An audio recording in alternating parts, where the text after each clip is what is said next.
beribadah bisa. Kalau tidak sebentar gitu. Ya silakan aja, kalau tidak bisa pasti bisa ngomong gitu.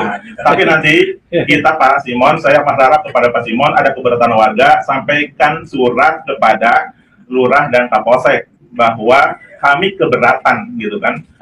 Iya, keberatan dengan adanya perayaan Natal di sini.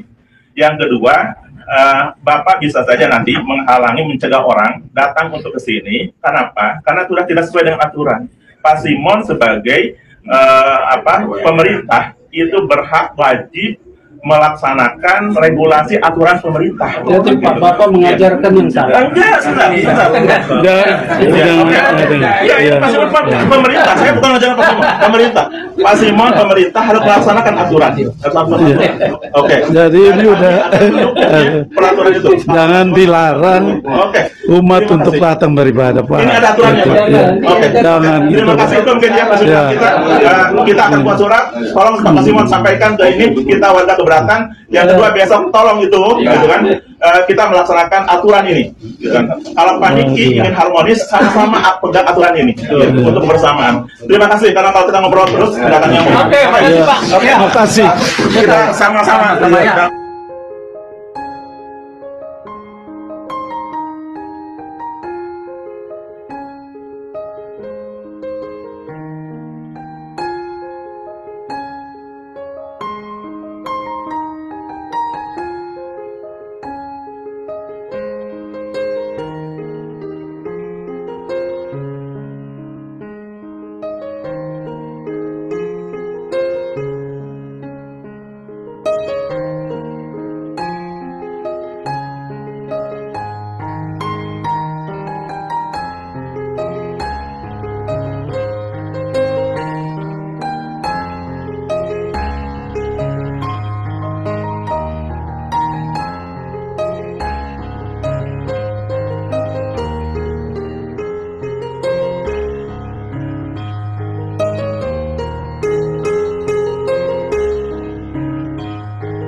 Jangan marah, jangan khawatir, jangan ragu, dan jangan kita bangkit dipaksa untuk marah. Nggak perlu.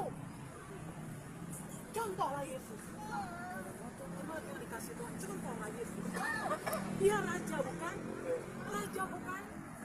Maka ibu percaya dia raja. Amin. Percaya dia raja, dia turun. Bukankah dari tahtanya yang tinggi dia turun ke bumi? Amin. Dia menjadi rendah. Tahu saya, Pak Niki, semua yang ada di sini mau marah-marah gitu. Enggak perlu. Kita memang ditempatkan di dalam dunia ini untuk menderita. Sekali lagi saya katakan, kita ditempatkan di bumi ini bukan untuk senang-senang. Kesenangan kita itu adalah saat kita bersama dengan Bapa kita yang di surga. Itulah kebahagiaan kita. Itulah kebahagiaan kita. Bapak Ibu percaya atau tidak? Lakukan. Kehendak Tuhan itu hanyalah melakukan kehendak Bapa. Firman Tuhan saya tidak panjang lebar. Jangan sampai Bapak Ibu jadi gelisah. Saya hanya satu. Tokoh agama dan hamba Tuhan, pendeta saudara-saudara. Selama saya menjadi atau menjabat jadi gembala sidang, saya tidak pernah mengajarkan hal-hal yang buruk kepada teman-teman, kepada jemaat. Dan pada hari ini tujuan kami mau mengadakan ibadah perayaan Natal. Tapi apa jadinya saudara-saudara? Ketika kami sudah menyediakan tempat untuk bisa beribadah secara khusus, secara kusuk di tempat kami, dan kami sudah mempersiapkan itu semuanya. Sebagai warga negara yang baik, saya sudah menyampaikan pemberitahuan kepada RT setempat, kepada kepolisian, kepada Koramil, bahwa hari ini jam 15.00 kami akan mengadakan ibadah Natal dengan jemaat sendiri dan undangan, termasuk juga saudara-saudara yang ada. Tetapi apa jadinya, saudara? Sampai saat ini kami atau jemaat yang ada tidak diberikan jalan, diberikan akses. Nah, saya sebagai hamba Tuhan mengingatkan bahwa di negara ini adalah negara yang menjunjung hak asasi manusia. Di depan hukum kita sama. Saya warga negara yang baik. Saya dedikasikan diri saya ini untuk negara. Tetapi kenapa ketika kami mau melakukan hal yang baik, kami dihalangi? Bentar, Pak. Dan ini Pak RT saya yang notabene sudah saya sampaikan kami mau beribadah. Tapi senyatanya semua saudara bisa melihat orang-orang yang ada. Siapa yang menghalangi kami beribadah?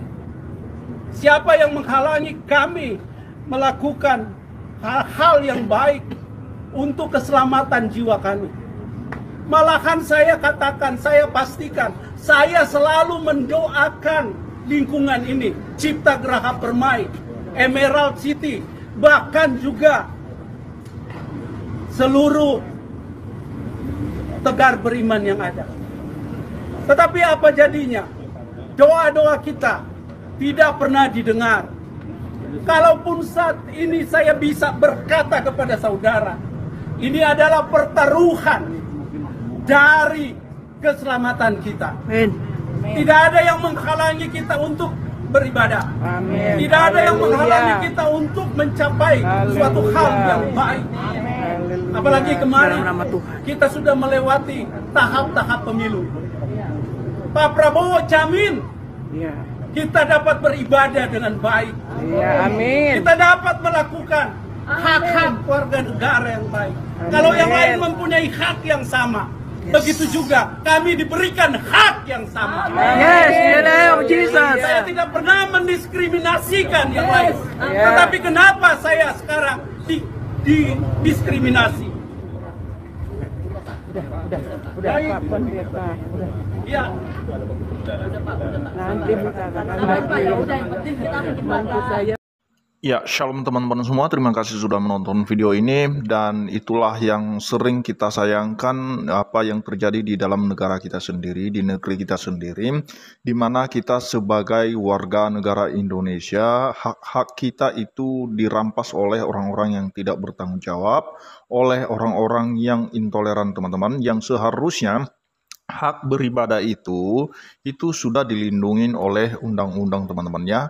Dan kita lihat tidak ada sepertinya tidak ada perbedaan di masa kepemimpinan Pak Presiden Joko Widodo dengan kepemimpinan Pak Prabowo kali ini, teman-teman. Karena sama aja, teman-teman, menurut saya di zaman Pak Jokowi juga sering terjadi yang namanya tindakan-tindakan intolerannya.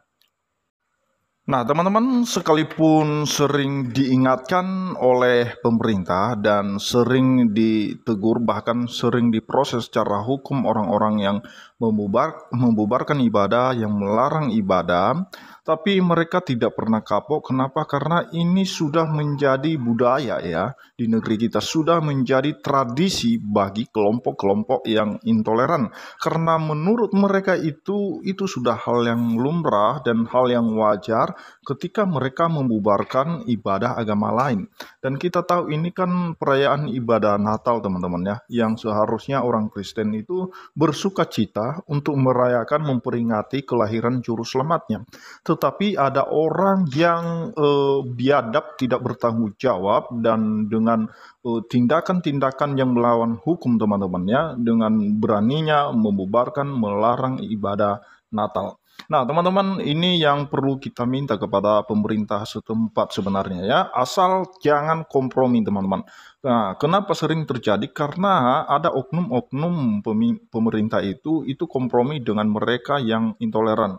Saya kurang tahu apa motivasi mereka. Apakah mereka takut dengan ibadah umat Kristen atau bagaimana, teman-teman? Karena seringkali terjadi yang namanya pembubaran pelarangan ibadah ini. Nah, teman-teman, kiranya Pak Prabowo ya bisa membuka mata dan juga Pak Gibran bisa membuka mata melihat kejadian-kejadian seperti ini. Jangan sampai ada pembiaran kepada mereka yang melawan hukum ini, teman-teman, yang melakukan tindakan-tindakan melawan hukum. Nah, jadi teman-teman, kalau sempat tidak bisa diselesaikan ini oleh pemerintah ya, jadi ini sesuatu masalah yang menjadi racun dalam negeri kita dan itu memecah belah kerukunan umat beragama. Nah, seharusnya pemerintah harus bisa tuntaskan hal ini. Jangan sampai di masa kepemimpinan Pak Prabowo ini terjadi lagi yang namanya tindakan-tindakan kaum intoleran. Nah, teman-teman, itu saja yang perlu saya sampaikan. Kiranya Tuhan Yesus memberkati kita semua. Shalom.